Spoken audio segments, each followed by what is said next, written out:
Hi friends, welcome to my channel. A boat's speed in still water is 10 kilometers per hour. అంటే u value ఇచ్చాడు 10 kilometers per hour. అలాగే while river is flowing with the speed of 2 kilometers per hour. అంటే v value ఇచ్చాడు ఎంత 2 kilometers per hour. So and time to cover a certain distance upstream is 4 hours more than the time taken to cover the same distance downstream.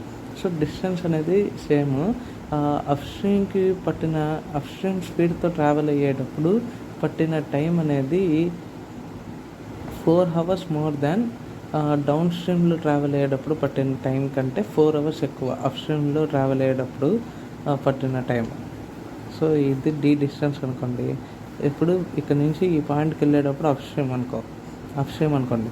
అప్పుడు దాని time T1 కదా. So T1 అనుకున్నాం. ఇక్కడ నుంచి ఇక్కడికి వెళ్ళిపోయాము. ఇప్పుడు డౌన్ స్ట్రీమ్, ఇక్కడ నుంచి ఇటు వెళ్ళేటప్పుడు డౌన్ స్ట్రీమ్ కదా. ఇటు వెళ్ళేటప్పుడు అప్స్ట్రీమ్ అంటే ఇక్కడ నుంచి ఈ పాయింట్కి వెళ్ళాక ఈ పాయింట్ నుంచి ఈ పాయింట్కి రిటర్న్ అయ్యేటప్పుడు అది డౌన్ స్ట్రీమే కదా. సో ఇప్పుడు ఇక్కడ నుంచి ఇక్కడ వెళ్ళడానికి టైం అనేది T2 అనుకోండి. ఈ T1కి T2కి మధ్య టైం డిఫరెన్స్ అనేది 4 hours అంట. అది క్వశ్చన్లో చెప్తున్నాడు. So D by first upstream speed కదా, అప్స్ట్రీమ్ స్పీడ్ అనేది u minus v 10 - 2 8. So difference కాబట్టి minus D by downstream speed కదా. సో u ప్లస్ v ఎంత, ఇది ఈ డిస్టెన్స్ ఏంటి. So u plus v 8 plus 10 + 2 అంటే 12 = 4. సో d బై 4 అనేది కామన్ అండి. సో 1/2 - 1/3 = 4.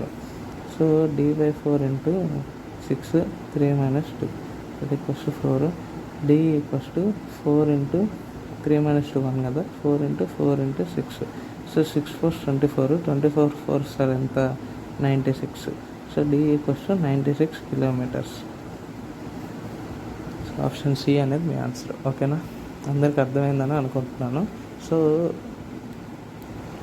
నా ప్రీవియస్ వీడియో ఎవరైనా చూడకపోయింటే బోస్టన్ స్ట్రీమ్స్ మీద అది కూడా ఒకసారి వాచ్ చేయండి. ఓకేనా ఫ్రెండ్స్.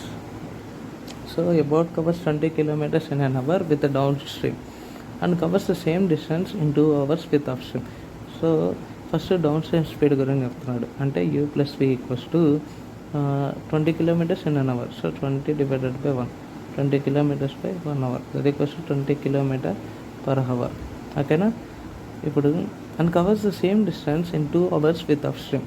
అంటే u minus v = 20 / 2 20 kilometers / 2 hours that = 10 kilometers per hour. ఓకేనా. ఇప్పుడు మనకి ఈ రెండింటిని యాడ్ చేయండి. ఇది ఈక్వేషన్ 1 అనుకోండి, ఇది ఈక్వేషన్ 2 అనుకోండి. రెండు యాడ్ చేస్తే v క్యాన్సిల్ అవుతాయి. 2u = 30 వస్తుంది. So u = 15. అంటే స్పీడ్ ఆఫ్ ద బోట్ అనేది మనకి 15 kilometers per hour. ఈ 15ని ఇందులో సబ్స్టిట్యూట్ చేయండి. 15 + v = 20. So v = 20 - 15 that = 5 kilometers per hour. So speed of the stream అనేది 5 kilometers per hour. So that's all for this video, friends. If you really like this video, please share this video with your friends. Thank you guys.